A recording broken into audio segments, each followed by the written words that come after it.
मेरे सभी किसान भाइयों को राम राम। आज की इस वीडियो में हम बात करेंगे कि मूंग की फसल में पहला स्प्रे किस समय करें व किन दवाओं का करें। किसान भाइयों वीडियो को पूरा देखें, वीडियो में बने रहें। वीडियो में आगे बढ़ते हुए अगर हम बात करें कि मूंग की फसल में हमें पहला स्प्रे कितने दिनों की अवस्था पर करना चाहिए, तो किसान भाइयों मूंग की फसल में जो सबसे सही सटीक समय होता है पहला स्प्रे करने का, वह होता है किसान भाइयों 7 से लेकर 10 दिन के बीच में।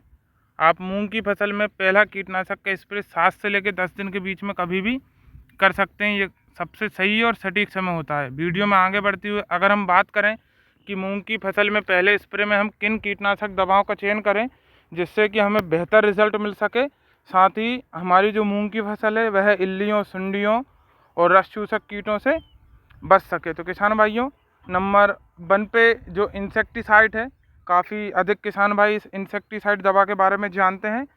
तो उस दवा का जो नाम है किसान भाइयों वह है कोराजेन। जी हाँ किसान भाइयों, आप किसी भी एक अच्छी कंपनी की कोराजेन दवा का इस्तेमाल अपनी मूंग की फसल में कर सकते हैं। अगर हम बात करें कि कोराजेन दवा में कौन सा टेक्निकल होता है जो मूंग की फसल के लिए सबसे शानदार कीटनाशक माना जाता है, तो किसान भाइयों कोराजेन दवा में जो टेक्निकल होता है वह होता है क्लोरेंट्रानीलिप्रोल 18.5 WWSC।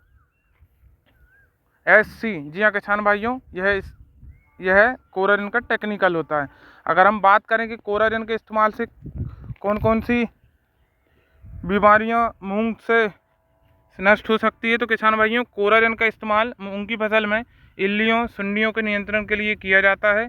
कोराजेन काफ़ी शानदार टेक्निकल वाली दवा है। आप किसी भी एक अच्छी कंपनी की क्लोरेंट्रानीलिप्रोल 18.5 WWSC फॉर्मुलेशन वाली दवा का इस्तेमाल अपनी मूंग की फसल में कर सकते हैं। और किसान भाइयों वीडियो में आगे बढ़ते हुए अगर हम बात करें कि नंबर 2 पे हमें कौन सा इंसेक्टिसाइड अपनी मूंग की फसल में लेना है, तो किसान भाइयों नंबर 2 का जो इंसेक्टिसाइड है वह है किसान भाइयों प्रोफेनोफोर्स 40% प्लस साइफरमेथ्रिन 4%। जी हाँ किसान भाइयों, अगर हम प्रोफेनोफोर्स का इस्तेमाल कोराजेन के साथ मिलाकर करेंगे तो किसान भाइयों इसके इस्तेमाल से जो बड़ी इल्लियाँ, जो बड़ी सुंडियाँ हमारी मूंग की फसल में लगी रहती है वह आसानी से नियंत्रण में आ जाएगी। उसी के साथ किसान भाइयों कोराजेन से इल्लियाँ, सुंडियाँ तो मरती है, परंतु जो इल्लियों के जो शेष अंडे रह जाते हैं, जैसा कि आप इस वीडियो में देख सकते हैं किसान भाइयों, ये इल्लियों के कुछ शेष अंडे आप स्क्रीन पर देख सकते हैं जमा है। इन वयस्क अंडों के नियंत्रण के लिए हमें कोराजेन दवा के साथ प्रोफेनोपायरोफोर्स 40% प्लस साइफरमेथ्रिन 4% का इस्तेमाल करना बहुत ज़रूरी होता है।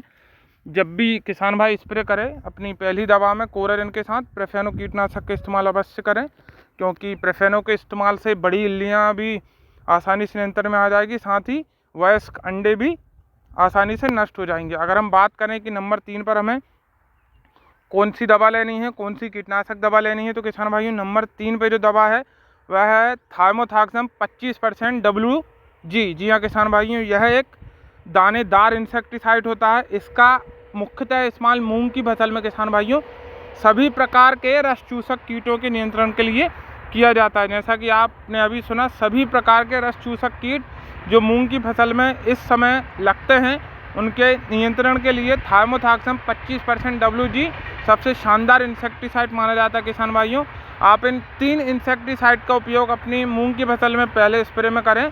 बेहतर रिजल्ट के लिए आप 7 से लेकर 10 दिन के बीच में कभी भी स्प्रे कर सकते हैं। आप देखें इस मूंग में स्प्रे नहीं हुआ है अभी, तो ये इल्लियों के अंडे साथ ही इल्लियाँ लग चुकी है। आप जब भी स्प्रे करें इन 3 दवाओं का करें किसान भाइयों।